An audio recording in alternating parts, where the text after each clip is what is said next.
En jouant leur peau dans un ring, en étant face à la volatilité, c'est-à-dire l'élément hasardeux le plus fort qui soit, c'est-à-dire un autre adversaire.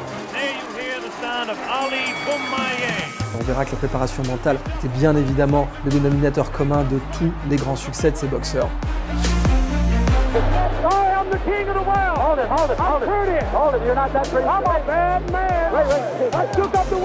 Je suis avec Pierre Dufraisse, un expert de l'hormèse, de l'antifragilité dont on va vous parler dans ce cours. Les boxeurs, ce sont peut-être l'expression la plus caractéristique de cette antifragilité, de cette hormèse. Puis des parcours de vie qui sont exemplaires. On va parler de l'histoire de la boxe. C'est un enchaînement des plus grands boxeurs poids lourds, mais le but est de vous parler des vertus qu'ils ont développées dans leur vie. Ils nous enseignent des choses à faire ou à ne pas faire et d'apprendre de l'expérience, de la compensation accumulée de tous ces très grands boxeurs.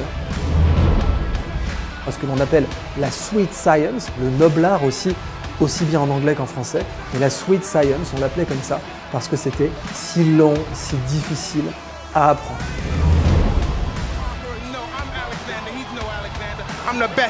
Prends Messis, les Américains ils connaissent par cœur. Bismarck disait, ce sont les idiots qui apprennent de leur expérience. Les gens intelligents apprennent de l'expérience des autres. Et l'hormèse c'est un petit peu ça, c'est-à-dire que l'innovation se crée face au stress, c'est-à-dire face à la contrainte. Bien sûr, ce cours est adressé à tous les coachs, qu'ils soient sportifs ou coach personnel, coach de vie, etc. Mais bien au-delà, aux particuliers, aux chefs d'entreprise, à toutes les personnes qui sont intéressées par les biographies et par l'hormèse, l'antifragilité. Le point de convergence de toutes ces biographies, c'est ce Iron Mind, un esprit trempé comme de l'acier.